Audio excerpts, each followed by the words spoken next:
anytime you hear a thought about your body, or even anyone else speaking poorly about theirs, immediately rebuke it. That's not from the Lord. That's the enemy stealing your joy and peace. Stop that thought or comment in its tracks and immediately replace it with one of these verses. That's exactly how you allow God to transform you and the way you think. Do you struggle to stay consistent with healthy eating and just want food decisions to be easy, guilt-free, and sustainable? You're in the right place. Hi, I'm Chelsea, nutritionist and fitness coach who overcame restrictive yo-yo dieting and body image insecurities using simple nutrition tools, all backed by biblical principles. And now I help women like you find that same freedom with food so you can feel confident in the look and health of your body for decades to come. I'm ready to dive in with you. So grab that cute notebook you've been hanging on to and let's go.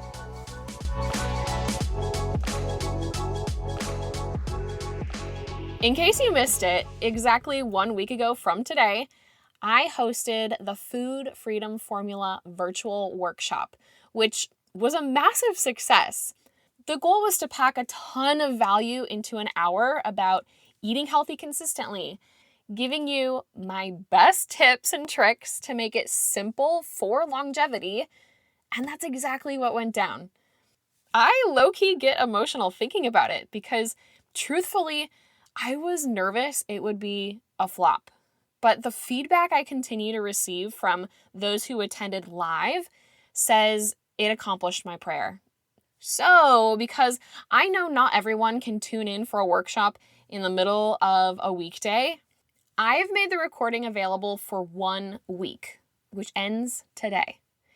If you have the chance and you aren't driving, pause this episode and head to coachrain.com/replay to catch it before it's gone.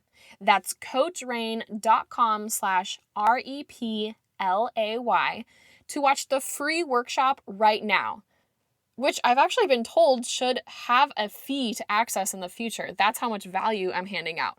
So don't miss it. But if you were there live, let's dive into today's episode. Okay, can we have an honesty hour?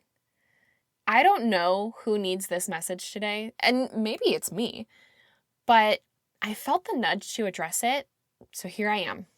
Our world makes it so easy to feel resentment towards our bodies.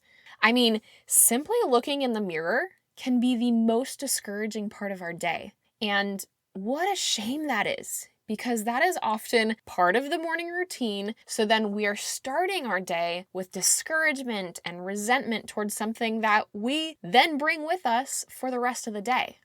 It's a vicious cycle, and I'm not immune from it. But I have discovered some tools that really help me step out of that cycle, and they're mostly found in the Bible. So today, I want to give you 4 of my go-to verses that help me combat the negative voices about how I look, how my clothes are fitting, how I'm not where I used to be, and whatever else looms over me as I go about my day. And we're starting right at the beginning with Genesis. Genesis chapter 1, verse 23. It reads, "So God created human beings in his own image. In the image of God, he created them. Male and female, he created them." Listen, the one who created that breathtaking sunset you took a million pictures of, who sculpted the Swiss Alps and the Caribbean islands, the one who decided that puppies were a good idea, he also made you. And he made you to resemble him, just like his offspring. I remember the moment this verse clicked for me and I really understood that God looked at all he had created and thought that the world needed one of me too. And it made me emotional, if I'm being honest.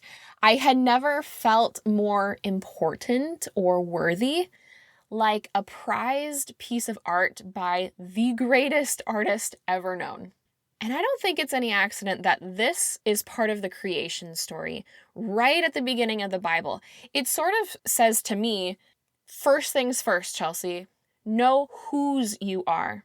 Before you step into the world filled with people and their ideas, the world that has fallen and where the enemy lingers, remember who made you, how he made you, and don't lose sight of that. And if you want to take this verse to the next level, look at pictures that you have of beautiful sunsets or national parks or the ocean, some sort of remarkable landscape that you thought was pretty enough to take pictures of, and set it as the background on your phone. And then every time you see that picture, remember that God sees you as even more magnificent. The second verse I turn to when I don't feel so great about my body is Proverbs chapter 31, verses 25 through 26. This is a pretty famous one. Whether or not you are a Bible reader, you've probably heard this in some capacity. She is clothed with strength and dignity, and she laughs without fear of the future. When she speaks, her words are wise, and she gives instructions with kindness. Honestly, all of Proverbs chapter 31 is worth a read in moments of womanly discouragement. But what's noteworthy here is that a godly woman is strong, dignified, and needs not let worries of the future steal her joy, including whatever is crushing her confidence. Have you ever been to an event where a speaker steps up to the microphone and you can just tell that they are shaking in their boots, nervous? And you kind of start to feel bad for them, sympathetically laughing at the really lame jokes that aren't funny at all, just to fill the silence and make them feel better. Maybe that's just a me thing, but confidence is perhaps the greatest accessory we wear. And lack of confidence is detectable from miles away. I don't ever want you to walk out of the door, or heck, even play with your kids without the full confidence of the Lord radiating from within you. I learned it the hard way and continue to, but confidence is actually what this verse is illustrating. Wearing strength and dignity on your sleeve, laughing without fear, not of the future, not of what people might think, not to hide insecurities. Confidence is revealed in your word choice, in your tone of voice, and the combination of all of these literally makes you more beautiful and attractive without changing a single thing about your physical body. People are drawn to humble confidence. So with this verse, be encouraged to step into your day with your chest proud, a tall spine, steady speech, and a kind heart. And I promise you will be seen far more attractive than any workout or diet or pant size will ever make you. The third verse I turn to when I don't totally love my body is found in the book of Psalms, chapter 51, verse 10. It says, "Create in me a clean heart, O God. Renew a right spirit within me." Okay, where my Bible camp friends at? Do you actually sing this in your brain as you read it? Create in me a clean heart, O God, and renew a right spirit within me. That was not in my notes to sing, so that's a little extra for you. But I love this verse for so many moments in life and find myself singing it to myself all the time. When it comes to my body image, here's the prayer that I pray in association with this verse. Father, help me to see myself the way you see me. My heart is burdened by the world's expectations of how I should be. I need the reset only you can give. Listen, sometimes we just need a clean slate. Do you ever want to just hit the reset button?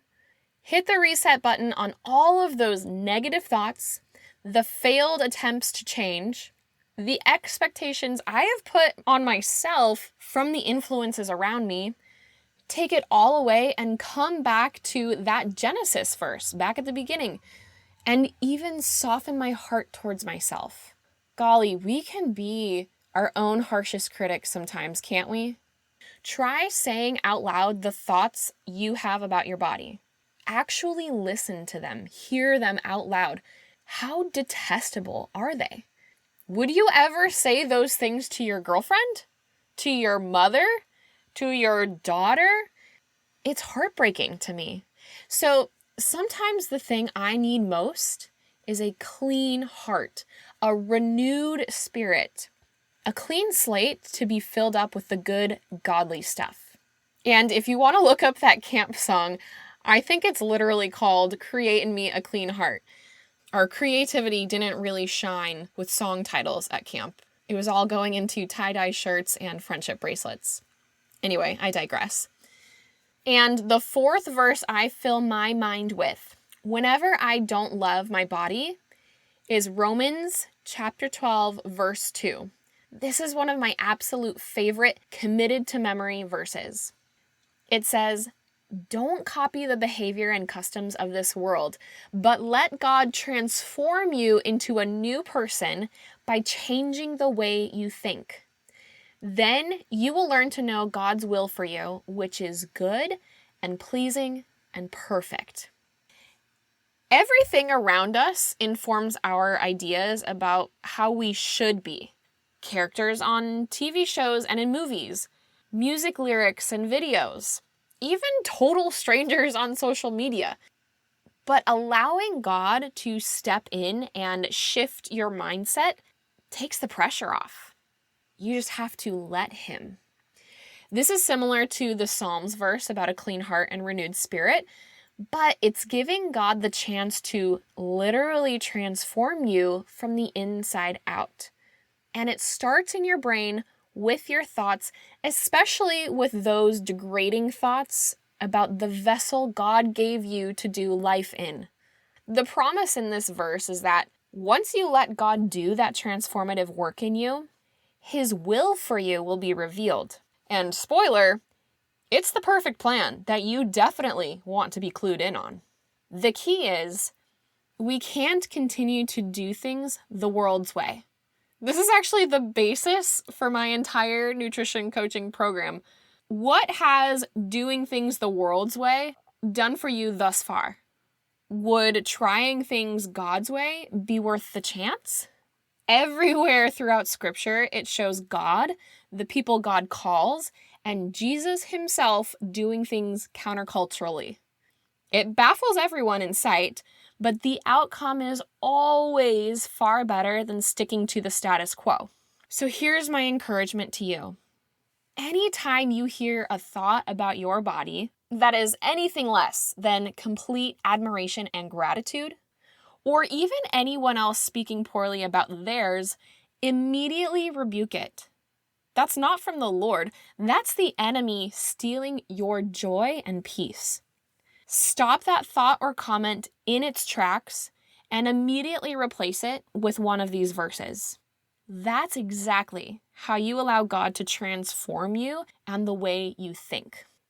You know, I have been in the health and fitness space for over a decade, but it wasn't until I started seeking biblical wisdom on how to live healthfully that I truly started seeing the results I was chasing.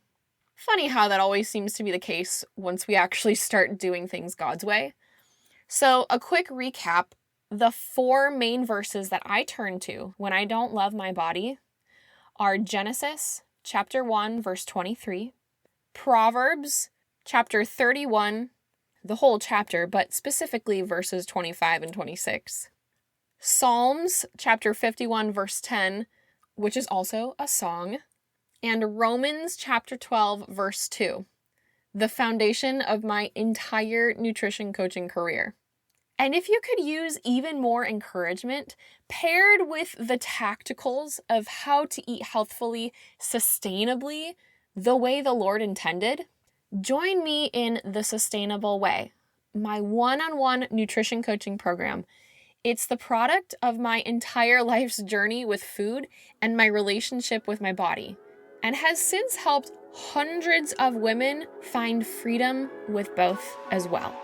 Go to coachrain.com/nutrition coaching to learn even more and to join us today. I pray this episode was helpful to you, my friend. If so, could you do me a massive favor and take 30 seconds to write a review? This is the best way to bless me big and help more people learn just how simple eating healthy consistently can be. And if you want more value-packed info from me, head to coachrain.com and sign up for the Weekly Harvest, my weekly emails filled with recipes, how to use food as medicine, biblical nutrition, and more. That's coachreign.com for the Weekly Harvest. Blessings until next time, sis. Toodles.